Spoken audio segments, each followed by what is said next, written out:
자, 우리나라는 그러면 어떻게 될까요? 이 럼프형 때문에 우리가 관세도 두들겨 맞고 이제 별의별 경제적 타격을 받는데 야, 이번에도 한국이 제일 많이 또 두들겨 맞게 생겼습니다. 파국으로 끝난 종전 협상. 산업계는 죽겠다 살려줘 지금 난리가 났어. 정유업계 가격이 천정부지로 치솟고 있다. 대부분 원유는 고정된 장기 계약으로 묶여 있어 사고 싶어도 살 수가 없다. 가격이 막 올려갖고 지금 이제 사오기가 부담된다라는 거고. 석유화학 나프타 문제가 있죠. 예, 이거 가동이 중단돼서 어떻게 생산하냐, 가동이 어렵다. 나프타 가격이 지금 계속 오르고 있다. 이제는 현물 프리미엄까지 얹어서 나프타를 구매해야 된다. 이제는 판매자가 부르는 게 값이 됐다. 항공업계도 전망이 어둡다. 항공사 영업 비용의 30%를 차지하는 항공료 인상으로 인한 타격이 불가피하다. 예, 유가가 1달러 상승할 때마다 450억 원의 손해가 발생한다. 그래서 최근 티웨이 항공, 국내 저비용 항공사 업계 2위인데 여기는 승무원을 대상으로 무급 휴직을 추진하기로 했다. 비상 경영을 할 수밖에 없는 상황이네. 예. 해상 운송료 고공행진 중이다. 예. 지금부터 위기는 시작이다라고 하니까 이제 계속 업그레이드 되면서 이제 우리 모두가 이제 죽어나가는 거죠. 한국의 경우가 이제 의존도가 워낙 중동산의 의존도가 높았고 다른 기름으로 대체하자니 이게 어차피 비용이 늘어나는 건 매한가지라는 거야. 미국 걸 갖고 오나 러시아 걸 갖고 오나 어쩌든 저쩌든 이 비용이 내려가진 않는다라는 건 매한가지라는 거야. 그거는 그때뿐인 거고 실제로 이 정제했을 때 나오는 어떤 한계도 있고 물론 이제 뭐 미국 걸 갖고 오더라도 아니면 러시아산을 갖고 와서라도 나프타 쪽으로 막 함께 돌리면 되는데 이게 과연 수직 가산이 맞는 것인가 또 생각하면 또 그것도 아니라는 거지.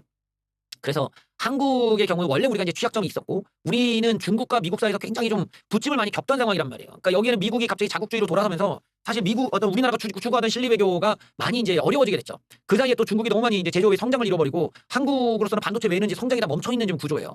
그런 상황에서 기회조차도 갖지 못한 채 관세 맞아, 유가 상승 맞아, 예 트럼프 형님한테 뭐 이건 쓸데없이 또 괜히 뭐 이게 맞아. 거기에 또 대통령이 이재명이야 좌파한테 맞아 뭐. 그러니까 이게 외부적인 위험 요소와 내부적인 위험 요소가 좀 같이 껴있는 거지 지금. 뭔가 이럴 때는 우리가 물가 상승이 예측이 되기 때문에 긴축을 좀 더 강하게 가면서 필요한 곳에 그러니까 지원을 기업에게 지원을 해서 기업들이 셧다운이 안 됐을 정도로 어떤 지원을 해줄 것인지를 고민해 줘야 될 때에 그냥 정부가 지들이 무슨 자선사업가처럼 가난한 놈들한테 현금 줘가지고 좋은 소리 듣고 그걸로 펴봤자 이런 천박한 생각만 하고 있으니까 이 우리나라 같은 경우가 환율 문제나 이 물가 문제를 지금 잡지 못하는 거죠. 이제 한국의 그 아주 고도 성장을 하던 게 이제 거의 끝났다. 이번 과정에서 한국이 대체 그러니까 뭔가 대외적으로 외교적으로라도 우리가 이런 자유주의 진영이 뭔가 잘 응집하고 갔어야 되는데 그게 정말 붕괴되고 있다는 게 좀 슬프고 이 사이에 반사이익을 중국이 누린다는 게 더 슬픕니다. 중국을 견제해줘야 한국이 좀 비집고 성장할 수가 있는데 중국을 너무 지금 키워주고 있어. 이 중국이 저 위안화 패권까지 가져가게 되거나 저 헤게모니가 좀 늘어나고 있다는 건 위험한 지금 신호입니다. 한국도 이런 부분에서 상당히 좀 그 종속될 수밖에 없으니까 참 보면은 참 이 K 마가야로 새끼들 보면 이 새끼들 지금 우리나라가 더 심하게 금융적 친중 국가가 될 판인데 이 자식들은 뭐가 저도 박수 치고 앉아있냐 저 더는 같은 새끼들 이런 한심한 생각을 많이 하게 됩니다. 결국 그런 애들이 이제 개딸과 다를 바 없는 놈들이죠. 결국 좌파 애들이 더 득세를 하고 우파의 몰락을 즐기는 놈들이니까 여기서 이재명이 외교적인 또 파장을 만들었습니다. 내가 저런 사람들 범죄 혐의자 재판받고 있는 애들 그리고 호텔 경제학 같은 이런 근거도 없는 정말 논리적이지도 않은 얘기를 저렇게 막 그 믿고 있는 애들 이런 애들은 권력자로 만들면 안 된다고 강조도가 사고를 쳐요. 결국 사고를 쳤어. 외교 논란을 자초한 이재명 이스라엘 비판글. 저번 주에 우리가 봤었는데 이지명이가 무슨 지한테 불리한 가짜 얘기들에 대해서는 막 아주 그냥 광부릉분해놓고 지가 가짜 이야기의 근거에서 이스라엘을 깠을 때에 대해서는 사과 한마디가 없어. 죄송합니다. 착각해서 하면 될 거를 끝까지 우겨요. 끝까지. 이재명이 SNS에 이스라엘을 비판하는 내용의 게시물을 올렸는데 외교적 논란이 자초됐다. 이스라엘군이 팔레스타인 어린이를 고문한 데 옥상에서 떨어뜨렸다. 이런 허구의 내용. 이게 확인이나 좀 해봤으면 이런 내용이 없다는 걸 알 텐데 이런 거짓된 내용의 설명을 달린 영상을 공유하며 우리가 문제라면 위안부 문제 이건 장동영이잖아. 유대인 학살이나 전시살인 다를 바 없다고 쓴 것이다. 이스라엘 외무부는 이런 이재명의 가짜 허구의 내용을 보고 유대인 학살을 경시하는 발언을 했다. 규탄마다 마땅하다고 반발하고 나섰다. 예. 문제 영상은 한 2년 전에 이스라엘군이 팔레스타인 시신을 처리하는 과정에 촬영된 것이라고 알려져 있다. 예, 시신을 던졌다 이거예요. 그리고 이제 애가 아니라 성인으로 이제 알려져 있는데 그걸 가지고 이런 이재명이 아는 척하다가 지금 망신을 당한 거지 지금. 아이고 참. 청와대는 부인했지만 이재명의 SNS가 한국 이란 협상의 돌파구를 마련하기 위한 고육책이라는 분석도 나온다. 그러니까 이란으로부터 뭘 받기 위해 이런 식으로 좀 이란이 기분 좋아할 만한 내용을 썼다라는 거야 지금. 이게 뭐 말 같지도 않은 소리야. 보편적 인권 강조를 한답시고 호르무즈 사태 해결을 노린 거 아니냐. 이게 무슨 말 같지도 않은 정말 아유 진짜 저질스러운 평론이다. 진짜 아유 진짜 못 들어주겠구만 정말. 야 이 정도는 이재명 아들도 이런 생각을 안 하겠다. 아유. 설사 그렇다 하더라도 부적절했다. 북한 인권 문제의 미온적인 정부제에 비춰봤을 때 표리부동하는 원설이란지 그러니까 북한 인권에 입 다문 놈이 무슨 놈의 이란 저기 이스라엘 팔레스타인 뭐 이런 인권을 또 얘기하고 아이고 이중적이라서 정말 정말 어이가 없구만. 중국 중동의 인권 문제, 이스라엘 무장단체 이스라엘 민간인 납치 사례, 이란 당국의 반정부 시위 다음에 왜 입을 다물고 있는가? 아니 북한도 넣어야 돼. 북한도 반드시 넣어야지. 북한의 문제 다 들어가야 되는데 이것만 쏙 빼놓고 이스라엘이 팔레스타인을 가지고 어떻게 했다? 그것만 골라서 얘기하려고 하니까 너무 얍삽하다 이거지. 할 거면은 모두 똑같이 가야죠. 자 여기서 우리가 또 이제 따져봐야 되는 게 뭐냐? 자 이재명 쪽에서 얘기는 이스라엘이 이제 팔레스타인 애들을 갖다가 이제 시신을 갖다가 그런 식으로 처리해도 이게 인권적으로 좀 문제가 있는 거 아니냐? 뭐 이런 거야. 그래서 그래 그러면 이재명 네가 뭐 니네 좌파 애들이니까 좌파 애들 뭐 인권 거리니까 그래 그렇게 인권에 대해서 너희들이 관심이 많은데 그런 인권 운동가신 분들께서 왜 북한 인권법에는 반대하십니까? 북한 인권법에 찬성 좀 하지 왜 북한 인권 얘기만 하면 어떻게 이게 주둥이가 딱 닫혀버려? 이런 게 지금 웃기거든. 우리 입장에서는 우파들 입장에서는 북한 인권법에 찬성하고 그 북한 인권법에 찬성하는 게 당연히 우파 아니야. 근데 웃기게도 미국 공화당 트럼프 쪽은 북한 인권법에 반대. 그러니까 우리 입장, 그러니까 북한 인권법을 기준으로 보면 지금 트럼프 공화당은 좌파야. 북한을 기준으로 완전히 좌파적 정책을 갖고 있고 이재명과 그 코드가 맞는 거야. 그 민주당과. 예, 북한 인권법에 반대하거든 공화당이. 오히려 북한 인권법에 찬성하는 게 미국 민주당이야. 그러니까 이런 점에서도 굉장히 모순된 면이 있거든. 지금 우리 우파들 안에서 이 트럼프나 공화당을 우파로 보는 애들은 잘못 알고 있는 거란 말이지. 그런 점에서는. 근데 북한 인권법에 입 다물고 있죠. 자, 그러면 니들 주장대로 이스라엘이 팔레스타인을 핍박을 하고 이렇게 고문하고 하는 거는 문제가 있다. 좋아. 그것도 어쨌든 인권 관련된 얘기니까 좋아. 그러면은 적어도 일관성은 있어야 될 거 아니야. 무슨 일관성? 유엔 결의안에 팔레스타인 인권 결의안이 있어. 그럼 거기는 찬성을 해야 될 거 아니야. 거긴 또 기권을 했어. 이거 웃긴 애들 아니야 이거. 이재명은 보편 인권을 강조했는데 정작 이재명 정부는 이스라엘의 인권 침해를 묻는 유엔 결의안은 기권했어. 얼마나 웃긴 애들이야 이거. 자, 이스라엘이 전시를 했다 그랬고 팔레스타인에 대한 이야기를 했는데 아니 정작 웃긴 거는 이재명 정부가 팔레스타인 인권과 관련된 결의 중 가해자 책임처벌을 규명하는 결의는 기권한 것으로 알려졌다. 그러니까 우리나라에서 SNS 올 때는 팔레스타인 인권 얘기를 걱정을 해서 가다가 정작 유엔에 가서는 팔레스타인에 관련된 거 인권 관련된 거는 기권을 해. 이재명이 이스라엘 군의 행위를 홀로코스트에 비하며 강도 높게 비판하고 나섰지만 정작 국제 무대에서의 표결은 피한 것이다. 얼마나 앞뒤가 안 맞는 거냐 이거야.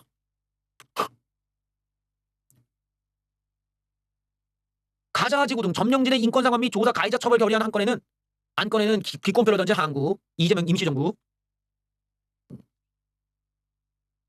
자, 이스라엘의 전쟁 범죄 가능성을 명시하고 사법적 단죄를 촉구했다가는 외교적 압박에 가해질 수 있다는 점에서 정부가 표결을 꺼려왔다. 예. 그간 한국은 이런 식으로 이 결의안에 기권하면 사실상 이스라엘에 대한 직접적 비판을 피해서 선택적 인권 논란이 따르게 됐다. 이뿐만 아니라 북한 인권법도 막 피했잖아. 그러니까 좌파들의 어떤 선택적 인권관이라는 게 뭐 한두 군데가 아니지. 예, 따지고 보면 외교부는 이제 와서 예년과 같은 투표 방식을 유지한 거 이게 웃기다라는 거야. 이게 아니 생각을 해봐. 지들이 뭐 이제까지 윤석열 나쁜 놈 해놓고 또 이럴 때는 나 하던 대로 그냥 했어. 뭐 이게 웃긴 거 아니야. 이번 기권은 이재명이 보이는 정면으로 배치된다는 지적이 나온다. 지들이 그렇게 뭐 이스라엘의 인권 침해, 팔레스타인 인권 걱정하는 척 해놓고 정작 국제부대에서는 딴소리하고 앉아있고. 그러니까 결국 레토릭 아니냐. 보편적 인권 강조 조차도 쇼다는 거 쇼. 절에서 내가 좌파 애들을 뽑지도 말 것이며 좌파 애들이 우파로 넘어올 때 받지도 말라는 거야. 걔네들은 믿을 만한 애들이 아니야. 저런 식으로 앞뒤가 안 맞아. 앞뒤가. 사람이 일관성이 있어야 된다고. 근데 일관성이 없다.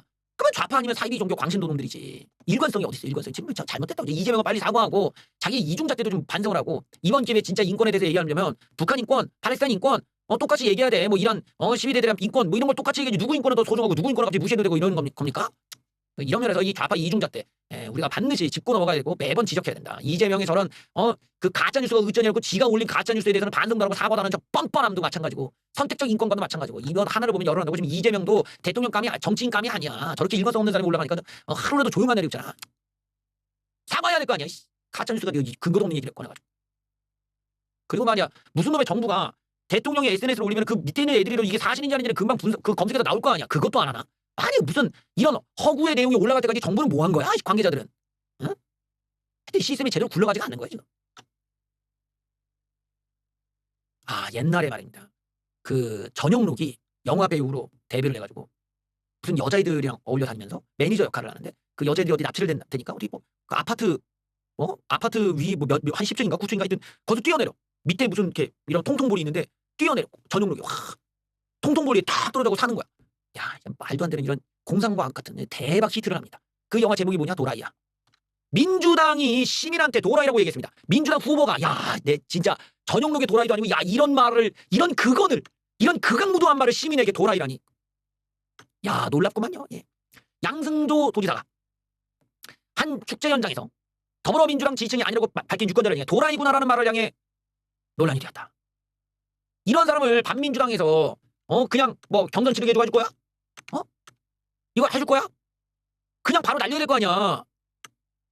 이유 열화를 막론하고 혼잣말이라도 비속어 사용은 잘못된 것이다. 관광객분에게 진심으로 사과드린다. 예, 이러면서 사과를 했지만 스스로 나가야죠. 사퇴를 하는 것이 진정성 있는 사과겠지. 자, 축제 현장에서 그는 서울에서 왔다는 한 관광객을 향해 민주당 좀 도와달라고 했다. 이때 관광객은 민주당 아니다. 민주당 때문에 안 되라고 답했다. 그러자 이 지사, 양 전 지사는 이 관광객으로부터 대여섯 걸음 떨어진 뒤 혼잣말로 도라이구나라고 말했다고 밝혔다. 그런데 이게 유튜브 생중계가 되었다. 도라이 발언에 부적절한 언행이라는 비판이 뒤따랐다. 관광객의 대답에 불법 개헌과 내란을 일으킨 세력, 윤호개인 세력에 대한 지지로 느껴졌다. 아니 이건 뭐야? 아니 뭐 말하면 윤호개인이야? 그냥 다 갖다 붙여. 야 윤호개인이 이어서 그럴 수도 있겠지만 그게 아닐 가능성도 너무나 많단 말이야. 왜냐면 민주당이 지금 하는 것 좀 봐라. 사법개혁이라시고 검찰 다 부셔놔. 판사 다 재판까지 다 부셔놔. 무슨 4심제까지 가버려. 노랑 봉투법 난리쳐. 돈 뿌려가지고 물가 올려 환율 관리도 못하고 1,500원이 넘었다. 이 난리를 치면 민주당이 되겠냐? 니들 하는 짓 좀 봐라. 그 당연히 우파 좌파를 넘어서 정상적인 판단력을 갖고 있는 좌파마저도 야 민주당은 안 되겠다는 생각을 할 수도 있는 거지. 근데 혼잣말도 아니고 공개적으로 방송 찍고 있는데 도라이라고 하는 게 어떻게 혼잣말이야. 이 사람이 이거 안 되겠구만 이거. 그러면서 국민의힘이 논란을 정쟁화시키고 아니 자기가 말한 건데 왜 또 국민의힘 팀 탓을 해. 문제입니다. 문제 이거. 예. 여기서 사과를 하실 거면 저렇게 남 탓하고 무슨 자기의 잘못을 축소하고 이럴 게 아니라 윤호개인이고 자식고 갖다 붙이지 말고 윤호개인이었다 하더라도 그런 말 하면 안 되는 거야. 인간적으로. 근데 뭘 잘했다고 윤호개인 여기서 갖다 붙여. 사람마다 느끼는 바가 다르기 때문에 그 사람 지지자가 자기가 민주당을 지지할 사람인지 윤호개인을 지지하는지 모르잖아. 그 다음에 민주당 지지했을 수도 있지. 나 이번에 이재명 좋아하는데 니들 지금 사법개혁 한다고 난리 치는 거니까 니들 안 되겠더라. 이런 뉘앙스일 수도 있는 거야. 그러면 거기에 따라서 알겠어 잘하겠어 이런 댓글을 갖다가 도라이구나. 그래놓고 자기는 지금 뭐 윤석열 다 국민의힘 다 무슨 틀트부터 이런 후보가 나와서 되냐 지금. 나는 저런 후보들한테 우리 국민의힘이 진다는 게 우리 우파가 진다는 게 정말 너무 슬픕니다. 예, 너무 슬퍼요. 그러니까 빨리 빠른 사퇴, 진정성 있는 사퇴 필요하다. 그리고 민주당에서도 알아서 탈락, 윤리위에 회부해갖고 탈락을 시켜야지. 어떻게 선거운동하는데 바로 앞에 있는 사람 몇 걸음에 뒤졌고 방송 찍고 있는데 도라이구나 이런 사람을 갖다가 선거에 출마를 시키겠다. 이게 어디 봐서 민주화야? 이게 어디서? 이 반민주지 이게. 이런 점에서는 빠른 윤리위 회부와 빠른 자진 사퇴만이 이게 이런 상황을 봉합할 수 있을 것이다. 이렇게 기대하고 있습니다. 오랜만에 또 부산으로 한번 가야겠네요. 전재수 면집은 은된다 카이. 박현진이 그게 한 게 뭐 있노? 네이티브죠. 예. 부산 네이티브 분께서 인터뷰하셨습니다. 깜짝 놀라셨겠어요. 예. 저예요, 제가 한 겁니다. 예. 뒤에선 뜨는 뻘금, 지금은 뻐등뻐등. 국민의힘이 능 못돼가 막 기권할까 막 은디 차볼까 그냥 막. 여론이 팽팽하게 갈렸다고 합니다. 부산은 김문수를 힘을 줬는데 지금은 박이 아니지 북형준이라 막 전재수랑 빠당빠당하다. 빠당빠당 처음 들어봐. 예, 빠당빠당은 처음 들어보는데요. 빠당빠당하다. 예, 부산 사하구에서는 국민의힘을 향한 실망감이 쏟아졌다. 전재수의 통일교 금품 수수 의혹이 무혐의 처벌을 받은 걸 두고 봐주기 수사로 평가하면서도 야당에 대한 반감도 많았다. 부산은 인자 국민의힘이라 끝났다. 전재수가 음에서 해양수산부도 부산에 넘어왔고 지역구에서는 북한에서도 인기가 좋다 하더라. 거찌거든만 민주당은 싫다 했는데 국민의힘이 너무 못돼가 내신 투표하려는 마음도 투표 안 하려는 마음도 든다. 네, 고개를 실력이 안 늘어. 이 정도면 거의 다른 사람 볼 때는 거의 부산 사람 온 줄 알아. 예, 어디 부산 자갈치시장 온 줄 알겠어. 북형준 부산시장은 부산 엑스포로만 그 난리 치는데 막 결국 실패한 전적이 있어서 개인적으로는 별로입니다. 전재수는 통일교 때문에 난리 났다 아이가 그냥 묻힐까봐 걱정이다. 박형준이가 뭐 잘한 것도 없지 묻은 것도 없다. 뭐 했던 사람이 더 안 낫겠나. 여러 가지 여론이 지금 아주 팽팽한 상황을 볼 수가 있네요. 한동훈 얘기가 또 나오네요. 한동훈이 약간 존재감을 과시한 면이 있었다. 야, 그래. 예. 한동훈이가 여기 미국분 와서 막 이미지를 너무 잘 남겨놨다. 한동훈 지지자들이 현장에서 배달, 그다음에 현장 구매 등으로 시장 매출을 진짜 너무. 야, 저게 뭐야? 이게 왜 한동훈을 칭찬하나 했더니 구포시장에서 매출 많이 올려갖고 한동훈이 이미지가 좋아졌대. 야, 이건 뭔 경우야 정말. 아니 선생님 이런 식으로 뽑으시면 안 돼요. 매출 올려줬다고 뽑아주면 이게 매표행위지 이게 뭐야. 아 정말 이게 아니라 형님 사장님 이모 사장님 그게 아니라 한동훈이가 무슨 이 지역에 대한 어떤 공약을 이 지역에 대한 이해도가 있는지 이 지역에 대한 애정도가 있는지 그래서 이 지역에 얘가 뭘 하겠다는 이걸 듣고 판단해야 되는데 아따가 이제 막 구포시장 와서 막 매출을 많이 올렸다 안 카나. 이게 뭔 상관이야. 이 뭐 매출 올려주면 그거 뽑아줄 거야.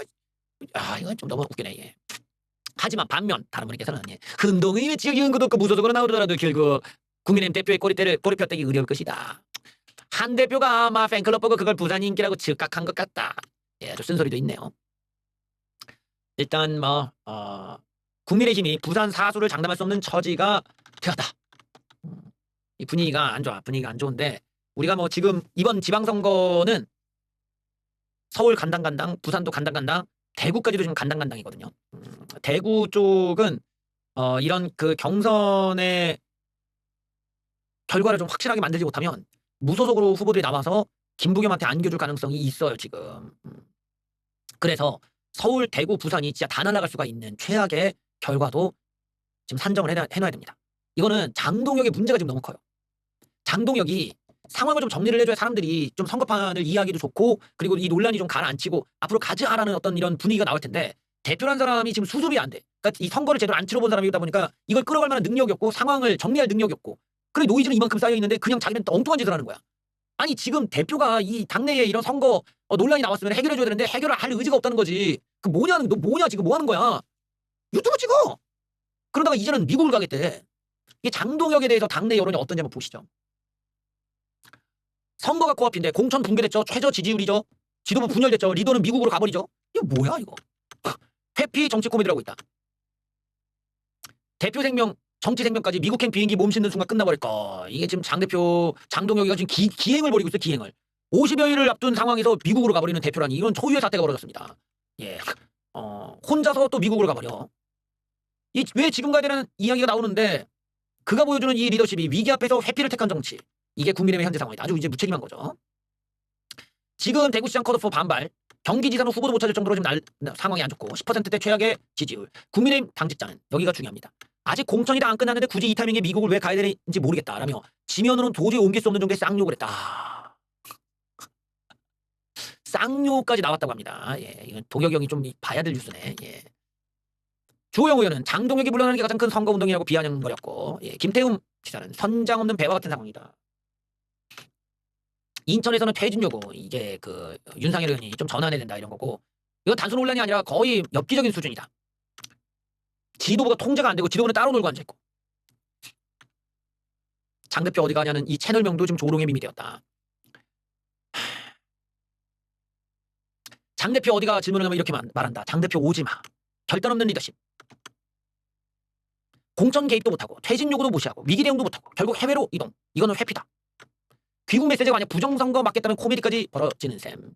미국 보수와 이렇게 하지. 장동혁이 귀국 후 미국 보수와 연대해 전 세계 부정선거를 막겠다 라고 말하면 그 순간 지방선거는 끝이다. 현실과 동떨어진 메시지는 정치가 아니라 코미디이기 때문에 지금 이제 저런 이야기가 나오는 게 장동혁이가 왜 미국을 가느냐 이제 황교안 따라가는 게 아니냐라는 이제 추측이 나오는 거죠. 황교안이가 이제 교환 형님이 저희 CPEC 가가지고 거기서 조금 이제 뭐 부정선거 얘기도 하시고 이래갖고 그걸 이제 그쪽 유튜브 보시는 분들이 왜 이러니까 장동혁 갈 데가 없는 장동혁이 이제 미국 쪽에 이제 또 뭐 이런 사대주를 이용해서 그쪽에서 가갖고 이제 샬라샬라 그리고 거기서 뭐 약간 브리핑할 수 있는 뭐 시간만 좀 얻으면 나도 뭔가 이렇게 좀 이쪽 유튜브 보시는 분들 입장에서는 야 나도 미국 좀 이렇게 연줄이 있어 영어 좀 해 How I find can you many guys will turn around 그걸로 뭔가 점수 좀 따보려는 거 아니냐. 결국 미국을 간다는 건 미국의 이런 사대주의적 그리고 종미주의적 관점을 가진 그 몰지각한 가짜 우파들한테 지지를 얻겠다고 하는 꼼수 아니냐고 이제 보이는 거지. 지금 타이밍에서는 우리가 친미적인 성향이 있다 하더라도 지금 상황이 그런 게 미국을 통해서 우리가 얻을 수 있는 표가 있는 게 아니잖아. 그런 거는 지금 선거에서 변수가 안 되고 오히려 가끔 이스라엘을 가든가 그럴 거면 이스라엘 웃기겠다.